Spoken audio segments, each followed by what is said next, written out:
Nama Burkina Faso mungkin asing bagi kebanyakan kita, sehinggalah seorang pemimpin muda yang dilahirkan pada tahun 1988 iaitu Kapten Ibrahim Traoré yang merupakan seorang Muslim Sunni muncul membawa revolusi di benua Afrika.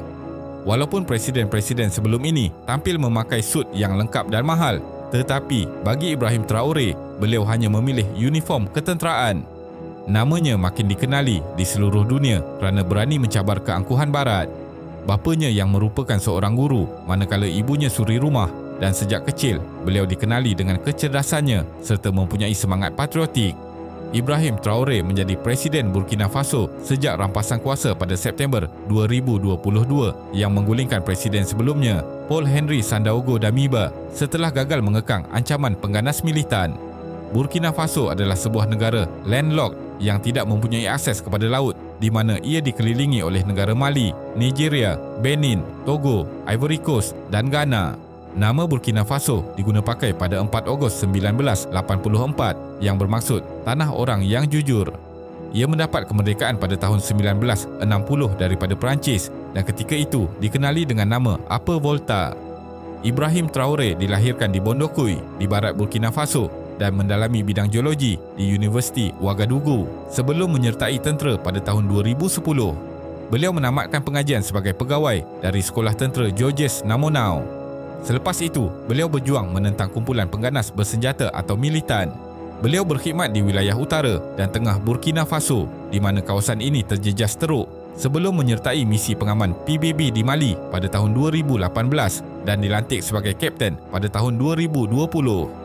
Setelah menjadi presiden, Ibrahim Traoré menumpukan perhatian kepada keselamatan di Burkina Faso dan menggalas tugas yang mencabar dalam menumpaskan kumpulan bersenjata yang secara beransur-ansur memperoleh kekuatan sejak serangan dilancarkan di Mali pada tahun 2015. Keganasan akan menimbulkan keganasan, jadi tidak hairan juga jika keganasan di negara-negara Afrika yang kaya dengan sumber bumi ini didanai oleh beberapa negara berkepentingan. Dalam tempoh 3 tahun sejak menjadi pemimpin negara Afrika Barat itu, Ibrahim Traoré telah berjaya menghalau Perancis dari terus mengawal dan mencuri kekayaan hasil bumi Burkina Faso. Afrika tidak miskin dan sebenarnya sangat kaya. Disebabkan itu, negara-negara luar tidak berhenti menjajah benua ini. Menurut data dan laporan, terdapat emas di Afrika Selatan, Ghana, Mali, Sudan dan Burkina Faso. Manakala berlian pula terdapat di Botswana, Afrika Selatan, Namibia dan Republik Demokratik Kongo. Di Zambia pula, tembaga menjadi salah satu sumber bumi yang banyak. Sementara itu, di Republik Demokratik Kongo terdapat kobalt yang sangat banyak di mana ia dapat membekalkan lebih separuh daripada keperluan dunia. Banyak negara Eropah mencapai kemodenan dengan menganggap mereka sebagai negara kelas pertama dengan menjarah hasil bumi di benua Afrika. Afrika kehilangan hampir 89 bilion setahun dalam aliran kewangan haram melalui pengelakan cukai dan kecurian. Jumlah ini sebenarnya lebih besar dari bantuan yang kononnya diberikan oleh pihak Barat. Walaupun era penjajahan secara rasminya telah berakhir, kemerdekaan sebenar masih belum dicapai oleh kebanyakan negara-negara di Afrika. Dengan menyalurkan wang kepada ahli-ahli politik yang korup juga dapat memastikan sesebuah negara terus bergolak. Burkina Faso berada dalam kawasan panas bagi kegiatan ekstremis kejam yang membunuh orang awam. Kira-kira 40% wilayah di Burkina Faso berada di bawah kawalan kumpulan yang dikaitkan dengan kumpulan bersenjata seperti ISIS di wilayah Sahel Afrika Barat. Kumpulan bersenjata haram seperti ISIS bersifat oportunis secara semula jadi, oleh itu mereka telah masuk ke negara-negara yang terdapat kemiskinan, rasuah dan konflik agama seperti di Afrika Barat. Ketika ini, Burkina Faso telah menghalau semua tentera Perancis dan menguatkan hubungan dari segi ketenteraan dengan negara musuh Barat, iaitu Rusia, dalam membantu menangani pemberontakan bersenjata. Terdapat laporan dan khabar angin yang tidak dapat disahkan, di mana menyatakan Korea Utara menghantar 700 komando ke Burkina Faso untuk membantu Presiden Ibrahim Traoré. Dalam era di mana pemimpin Afrika sering dilihat sebagai boneka berkepentingan Barat, Presiden Ibrahim Traoré sedang merintis laluan dan identiti tersendiri. Pada usia 37 tahun, pemimpin muda ini dengan berani mencabar cengkaman kuasa kolonial, menolak institusi kewangan gergasi Barat dan mengutamakan kedaulatan negara berbanding pengaruh asing. Cara kepimpinannya telah mencetuskan perdebatan, malah terdapat juga kritikan yang dilemparkan. Ramai yang menganggap beliau sebagai penggerak revolusi yang amat diperlukan di benua Afrika buat masa ini. Sejak memegang tampuk pemerintahan pada tahun 2022, KDNK negara Burkina Faso meningkat dari 18.8 bilion kepada 22.1 bilion, sekaligus menepis ramalan bahawa ekonomi negara itu akan runtuh selepas diambil oleh pemerintahan tentera. Pembaharuan ekonomi yang diambil beliau ialah dengan melakukan perubahan radikal terhadap perbelanjaan kerajaan. Di kebanyakan negara Afrika, para pemimpin dan ahli politik selalunya hidup dalam kemewahan yang berlebihan, sementara rakyat biasa bergelut. Oleh itu, beliau telah memotong gaji menteri dan ahli parlimen sebanyak 30%, manakala menaikkan gaji kaki tangan awam sebanyak 50%. Beliau juga masih mengekalkan pangkatnya sebagai seorang kapten dalam tentera walaupun sudah menjadi seorang presiden. Selama beberapa dekad, hasil bumi seperti emas, kapas dan hasil pertanian di Burkina Faso hanya mengkayakan syarikat asing, sementara rakyat kekal dalam kemiskinan. Kerajaan Burkina Faso ketika ini mahu memastikan kawalan sepenuhnya ke atas hasil sumbernya, terutama emas. Negara ini adalah salah satu pengeluar emas terbesar di Afrika dan pada tahun 2023, ia merupakan pengeluar emas keempat terbesar di benua itu. 173 tan emas telah dicuri oleh Perancis dari Burkina Faso dari tahun 2012 hingga 2016. Perancis mempunyai rizab emas keempat terbesar di dunia, iaitu sebanyak 2,436 tan emas di dalam peti besinya di Banque de France, walaupun tidak ada satu pun lombong emas di Perancis. Pada tahun 2023, Burkina Faso menghasilkan kira-kira 57 tan emas yang merupakan kira-kira 1.8% daripada pengeluaran emas global. Pengeluaran emas negara itu merupakan sebahagian besar daripada pendapatan ekspor dan hasil kerajaan. Oleh itu, negara ini bercadang untuk meningkatkan pengeluaran emas melalui penubuhan pelombongan tempatan di bawah kerajaan. Kerajaan Burkina Faso tidak merampas lombong emas sedia ada, sebaliknya membelinya dari syarikat-syarikat asing. Pada April 2025, Burkina Faso memberikan lesen pelombongan industri kepada syarikat Rusia Nordgold untuk projek emas baru. Selain itu, kerajaan telah membangunkan juga sektor perindustrian Burkina Faso dengan membina kilang pemprosesan tomato pertama negara itu dan kilang pemprosesan kapas kedua untuk memecahkan kitaran ekspor bahan mentah yang telah lama melemahkan ekonomi Afrika. Industri seperti ini bukan sahaja menyediakan pekerjaan untuk ribuan rakyat Burkina Faso, tetapi juga mengurangkan kebergantungan negara terhadap barangan import sekaligus mengukuhkan ketahanan ekonomi. Strategi lain yang mahu dilakukan oleh beliau adalah dengan meningkatkan pendidikan dan peluang ekonomi bagi wanita dan belia. Ibrahim Traoré dilaporkan telah menolak tawaran dari Arab Saudi untuk membina 200 masjid di negara itu, tetapi menggalakkan kemasukan pelaburan dalam infrastruktur kritikal seperti sekolah, hospital dan perniagaan yang boleh mencipta pekerjaan untuk rakyat. Baginya, Burkina Faso sudah mempunyai jumlah masjid yang mencukupi dan banyak daripadanya masih tidak digunakan sepenuhnya, tetapi memerlukan banyak projek yang akan memberi manfaat langsung kepada rakyat. Presiden Ibrahim Traoré juga mahu mewujudkan autonomi ekonomi supaya Burkina Faso tidak perlu bergantung kepada bantuan kewangan dari luar. Beliau telah menolak bantuan yang ditawarkan oleh IMF dan World Bank dengan tegas menyatakan Afrika tidak memerlukan negara barat untuk membangun dan tidak boleh terus diperhambakan oleh hutang-hutang asing.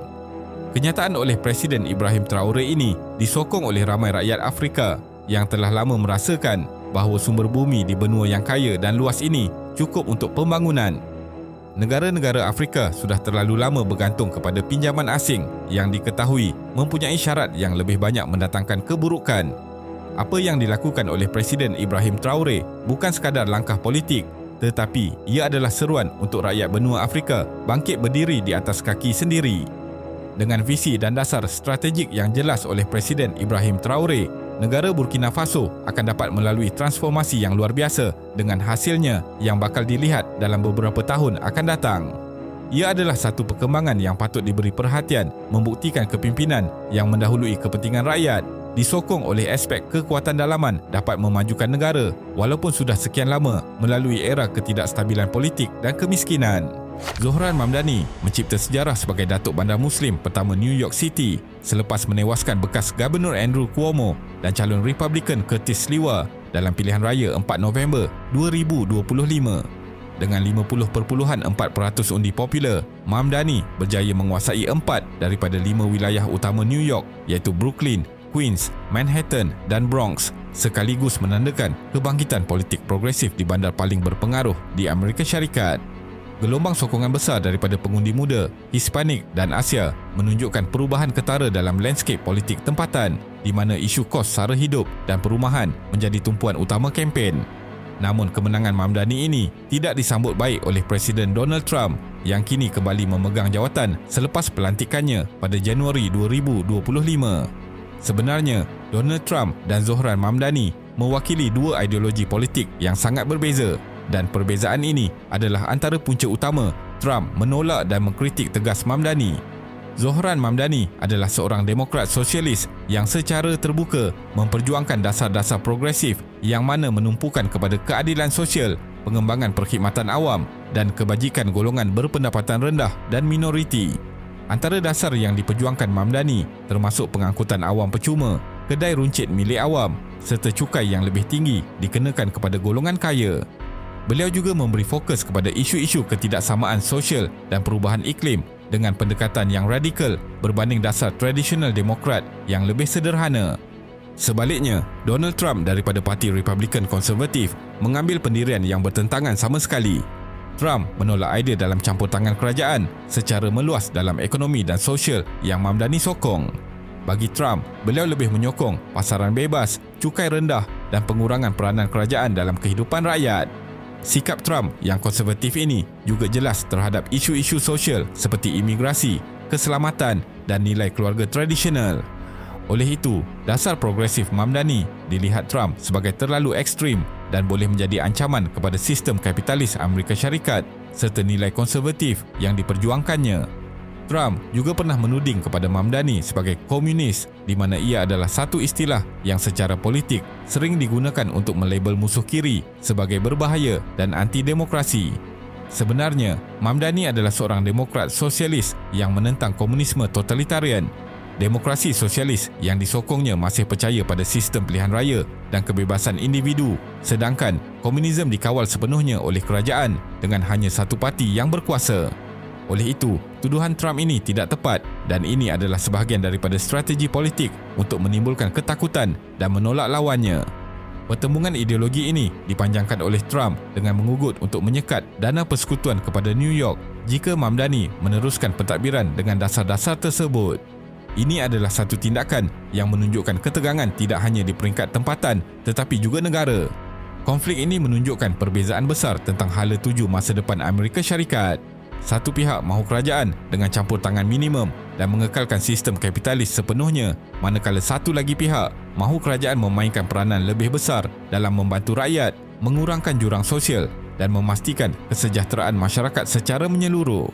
Selain daripada itu, persaingan politik di bandar besar seperti New York pada tahun ini membawa kepentingan tersendiri kepada landscape politik Amerika Syarikat secara menyeluruh. New York ini bukan sekadar pusat kewangan dan budaya, tetapi juga barometer penting bagi isu-isu nasional utama seperti ketidaksamaan ekonomi, keadilan sosial dan perubahan demografi. Dari segi demografi, New York City mempunyai populasi sekitar 8.4 juta orang pada 2025 dengan kepelbagaian kaum dan budaya yang sangat tinggi. Bandar ini menjadi rumah kepada penduduk dari pelbagai latar belakang, termasuk pendatang asing yang ramai, yang mana menjadikan ia adalah salah satu bandar paling berbilang kaum di dunia. Dengan kadar pendapatan isi rumah yang sederhana, ada sebahagian penduduk yang masih hidup dalam kemiskinan. Isu keadilan sosial dan perumahan mampu milik adalah sangat kritikal bagi pentadbiran bandar. Perubahan demografi seperti peningkatan jumlah penduduk berusia dan pengurangan kadar kelahiran turut memberi cabaran tersendiri dari segi perancangan bandar dan pembangunan infrastruktur. Sebagai pusat ekonomi dan budaya utama, apa yang berlaku di New York sering mempengaruhi trend negara, di mana menjadikan persaingan politik di sini sangat berpengaruh kepada hala tuju politik dan ekonomi Amerika Syarikat. Oleh itu, situasi politik di New York akan menjadi isu masa depan sosial dan ekonomi negara secara lebih luas.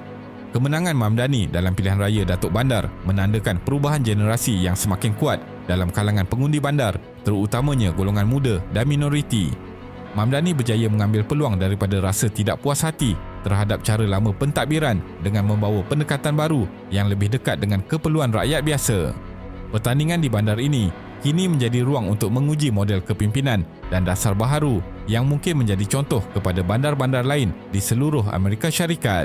Dalam konteks ini, salah satu isu yang turut memperkuat ketegangan antara Donald Trump dan Zohran Mamdani ialah konflik Israel-Palestin yang membawa kesan besar terhadap sokongan politik dan dasar luar di peringkat tempatan. Zohran Mamdani dilihat sebagai penyokong kuat hak rakyat Palestin dan sering mengkritik tindakan Israel yang dianggapnya tidak adil dan menindas masyarakat Palestin. Tindakan ini sebenarnya mendapat sokongan daripada sebahagian besar pengundi progresif dan kelompok minoriti di New York. Pendekatan Mamdani ini menjadi sebahagian daripada identitinya sebagai seorang pemimpin yang memperjuangkan keadilan global dan hak asasi manusia, termasuk bagi komuniti minoriti yang pro-Palestin. Sebaliknya, Donald Trump dikenali dengan dasar luar yang sangat pro-Israel, termasuk pengiktirafan Baitul Maqdis sebagai ibu negara haram Israel dan pelaksanaan pelbagai langkah yang menguntungkan Israel semasa beliau menjadi Presiden Amerika Syarikat. Bagi Trump dan para penyokongnya, pendirian Mamdani dalam isu Palestin dilihat bercanggah dengan agenda keselamatan Israel serta kepentingan strategik Amerika Syarikat di rantau tersebut. Kritikan Trump terhadap Mamdani dalam isu ini juga membuktikan konflik yang lebih luas mengenai hubungan Amerika Syarikat Israel serta pengaruhnya terhadap politik dalaman. Melangkah ke hadapan, masa depan New York dan Amerika Syarikat selepas ketegangan antara dua pemimpin ini menandakan satu titik perubahan penting dalam landscape politik dan sosial negara itu. Politik New York pasca Mamdani dijangka memperlihatkan pertembungan antara kepimpinan progresif yang berani membawa perubahan dasar dengan tekanan kuat daripada golongan konservatif yang terus dipengaruhi oleh pengaruh tokoh seperti Donald Trump di peringkat nasional. Perkembangan ini dijangka mencetuskan ketegangan berterusan dalam isu-isu seperti pembiayaan persekutuan, keselamatan bandar dan dasar sosial yang berbeza, menjadikan hubungan antara kerajaan bandar dan kerajaan persekutuan semakin kompleks serta penuh percaturan politik.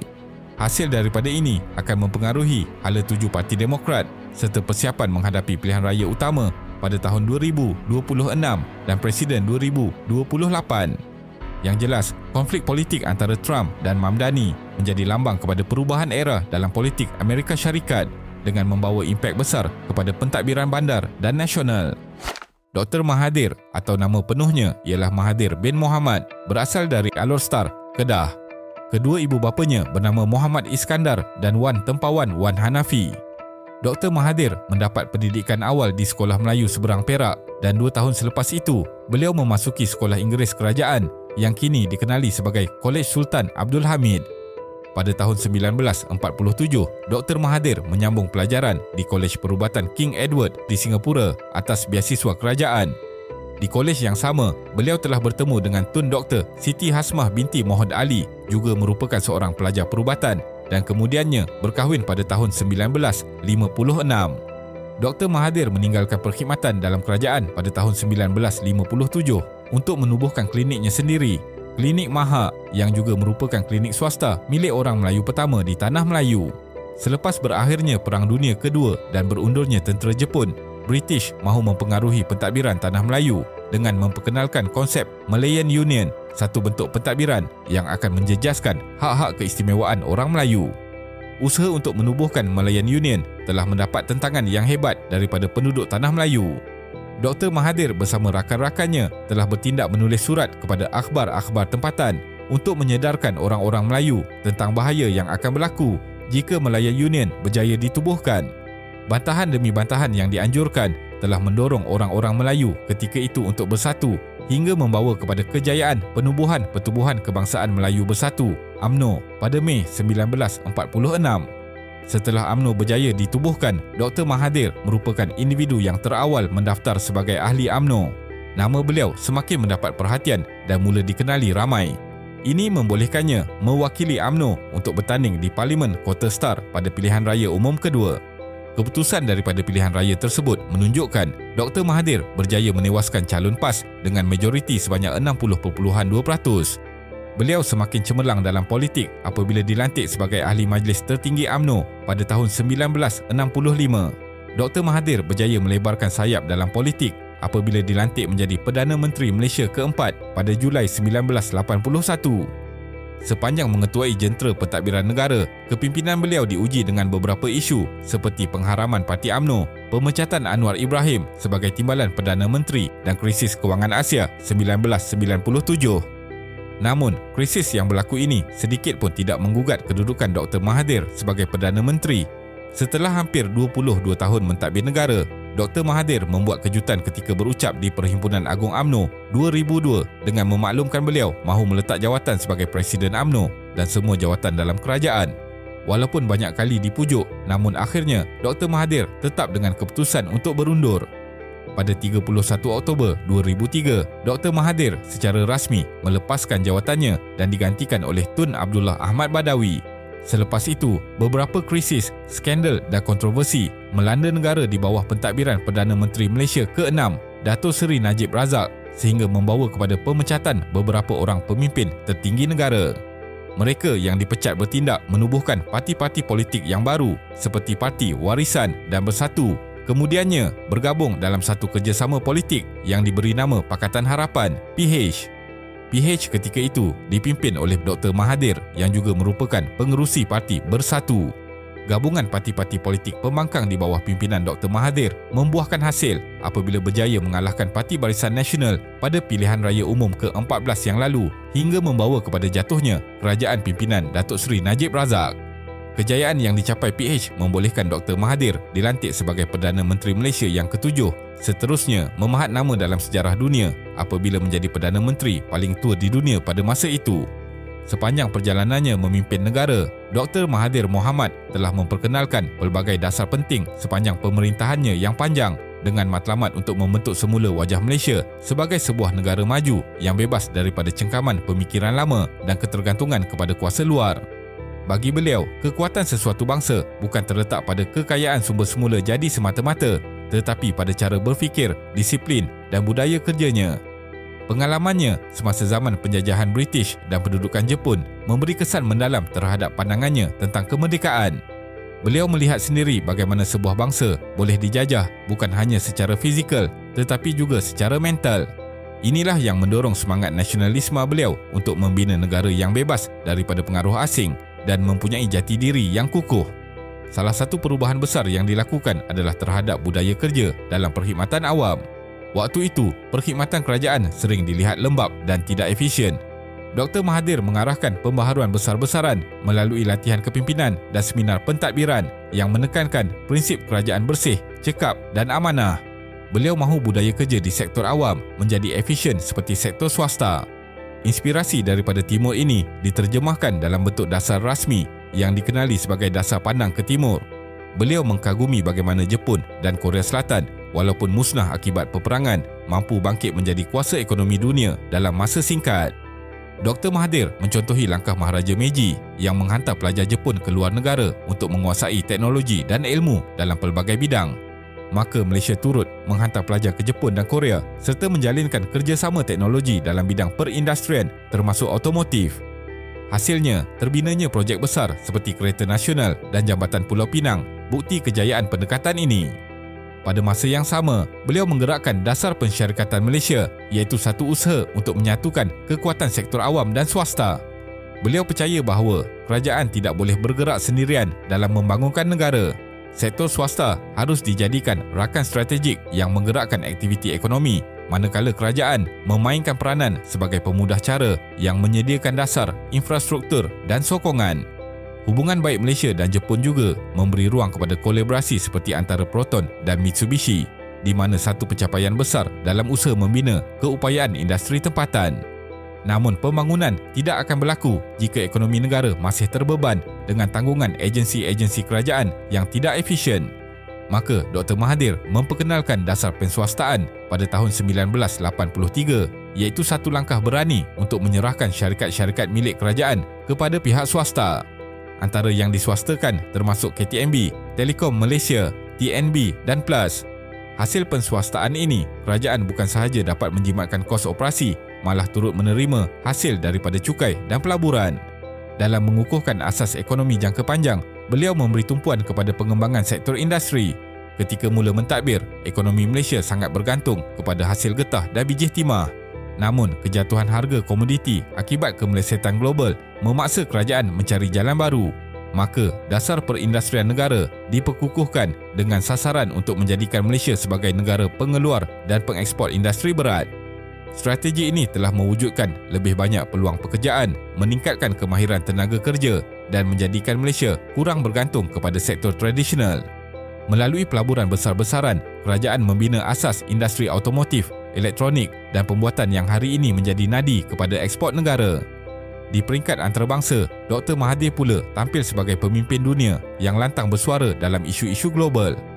Beliau tidak pernah takut untuk mengkritik kuasa besar, termasuk Amerika Syarikat dan sekutunya, terutama dalam isu ketidakadilan terhadap negara membangun. Beliau menjadi antara tokoh yang konsisten memperjuangkan nasib rakyat Palestin dan seringkali menggunakan pentas antarabangsa untuk mengecam tindakan penjajahan Israel yang menindas rakyat Palestin. Pandangannya jelas, iaitu keadilan sejagat mesti ditegakkan walaupun bertentangan dengan arus kuasa besar dunia. Salah satu dasar luar negara yang kekal hingga hari ini ialah pendirian untuk menjalin hubungan diplomatik dan ekonomi dengan semua negara kecuali Israel. Sehingga kini, Israel kekal sebagai satu-satunya entiti yang tidak diiktiraf dalam pasport Malaysia, memperlihatkan satu simbol ketegasan negara dalam mempertahankan prinsip kemanusiaan dan solidariti bersama Palestin. Dalam usia 100 tahun, Dr. Mahathir Mohamad telah mencorak Malaysia melalui dasar-dasar yang membentuk budaya kerja, ekonomi dan jati diri bangsa. Dari reformasi pentadbiran hingga pemekasan industri dan dasar luar yang tegas, beliau menjadikan Malaysia lebih berdikari dan dihormati di mata dunia. Afrika Selatan terletak di hujung selatan benua Afrika dengan garis pantai sepanjang lebih 2,800 km merentang dari Lautan Atlantik di barat hingga Lautan Hindi di timur. Negara ini berpenduduk lebih 60 juta orang, terdiri daripada pelbagai kumpulan etnik utama seperti Zulu, Xhosa, Soto, Tswana, Afrikaans serta komuniti berkulit putih, India dan berbilang kaum lain. Afrika Selatan kaya dengan sumber semula jadi seperti emas, platinum, berlian dan logam nadir yang menjadi tunjang ekonominya selama berabad-abad. Selain itu, ia juga terkenal dengan destinasi ikonik seperti Taman Negara Kruger, Table Mountain dan Pelabuhan Durban, antara pelabuhan tersibuk di Afrika dan pintu dagangan penting benua itu. Namun, sejarah moden negara ini dibayangi oleh trauma apartheid, sistem pemisahan kaum yang diperkenalkan secara rasmi pada tahun 1948.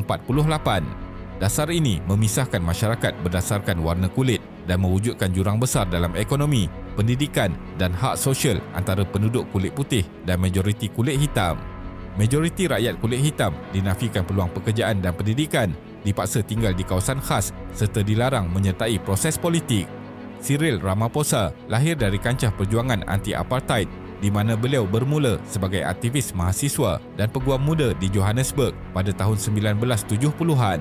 Pada usia mudanya, beliau aktif dalam gerakan pekerja sebelum meninggalkan bidang undang-undang untuk memimpin Kesatuan Pekerja Pelombongan Kebangsaan, menjadikan beliau antara tokoh penting dalam jentera Mass Democratic Movement yang melawan dasar apartheid. Ketika Afrika Selatan berada di ambang perubahan menuju demokrasi, Cyril Ramaphosa dipilih oleh Nelson Mandela sebagai ketua perunding ANC dalam rundingan paling penting dalam sejarah negara itu, yang mana ini adalah satu proses panjang yang akhirnya membawa kepada pengakhiran rasmi sistem apartheid pada awal 1990-an. Pada September 1992, Cyril Ramaphosa selaku ketua perunding ANC menandatangani Record of Understanding bersama wakil kerajaan Parti Nasional yang ketika itu mewakili kerajaan minoriti kulit putih. Perjanjian ini menjadi titik penting yang memulihkan rundingan politik antara ANC dan kerajaan sekaligus membuka jalan kepada pembentukan perlembagaan sementara serta pilihan raya bebas pertama Afrika Selatan pada tahun 1994. Ramaphosa kemudian mengetuai jawatan kuasa menggubal perlembagaan baharu yang hingga hari ini dikenali sebagai antara paling progresif di dunia dengan menjamin hak saksama kepada semua kaum dan latar belakang. Walaupun hubungan dengan Mandela pernah melalui fasa naik turun, termasuk isu siapa pewaris sebenar legasi Mandela sebagai presiden, tetapi ramai sejarawan mengesahkan Mandela memang menghargai kebijaksanaan dan peranan Ramaphosa dalam misi negara. Legasi Mandela yang menekankan perpaduan, keadilan dan penghormatan terhadap hak asasi terus menjadi tonggak prinsip Ramaphosa sebagai pemimpin. Kini, ketika negara ini meraihkan 30 tahun demokrasi, Ramaphosa sendiri menegaskan Afrika Selatan adalah negara yang jauh lebih baik daripada 3 dekad lalu. memasuki abad ke-21, legasi Mandela berlalu tetapi cabaran baru pula muncul. Walaupun apartheid berakhir, Afrika Selatan masih berdepan jurang ekonomi melebar, kadar pengangguran tinggi dan ketegangan etnik yang diwarisi sejarah silam. Skandal state capture di bawah pentadbiran sebelumnya menguatkan budaya rasuah, menyebabkan keyakinan rakyat serta pelabur runtuh. Cyril Ramaphosa masuk ke pentas utama negara dengan misi pemulihan menyeluruh. Saban tahun sejak 2018, beliau memperkenalkan reformasi ekonomi melalui pelan pemulihan 10 perkara. Dengan membuka ruang pelaburan swasta, penstrukturan semula Eskom dan pembaharuan tenaga, serta program Vulindlela untuk memperkukuh mobiliti sosial dan kesejahteraan rakyat termiskin. Undang-undang anti rasuah baharu diperkenalkan dan pejabat integriti awam diberi kuasa menyiasat serta mendakwa kes berskala besar dengan bebas. Hasil reformasi ini mula menampakkan impak di mana kadar pertumbuhan ekonomi perlahan tetapi inflasi terkawal sekitar 3.5%, simpanan antarabangsa naik ke $67.9 bilion dan rand kekal stabil pada 2025. Lebih 1 juta pekerjaan baru turut diwujudkan sepanjang penggal Ramaphosa. Bagi ramai penganalisis, ia langkah awal ke arah ekonomi lebih inklusif, mesra pelabur dan bertanggungjawab secara institusi.